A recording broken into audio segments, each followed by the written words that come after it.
वफ़ाक़ी वज़ीर असद उमर सिंध जे वॾे वज़ीर मुराद अली शाह जे टिनि मुख़्तलिफ़ शिकायतुनि ते जवाब ॾेई छॾियो। सीपेक अथॉरिटी जे चेयरमैन आसिम सलीम बाजवा सां इस्लामाबाद में प्रेस कॉन्फ्रेंस कंदे असद उमर सिंध हुकूमत ते सख़्त तनक़ीद कई। असद उमर जो त पीपल्स पार्टी जी हुकूमत पंहिंजे कंहिं बि दौर में मोटरवे जो 1 इंच बि न ठाहियो। सिंध खे PSDP मां भरपूर हिस्सो मिली रहियो आहे। हुन चयो त असां त सिंध जा गटर बि साफ़ करे रहिया आहियूं ऐं कचिरो बि खणी रहिया आहियूं। PSDP सूबे जी बजट नाहे।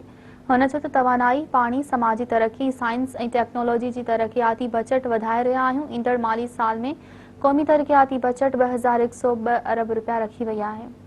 हुन चयो त वफ़ाक़ जी तरक़ियाती बजट 900 अरब रुपया हूंदी, जेका हलंदड़ माली साल जी भेट में 36.4% वधीक आहे। हुन चयो त भाषा, द्यामेर ऐं मनहमन टेम्स लाइ 85 अरब रुपया रखिया विया आहिनि।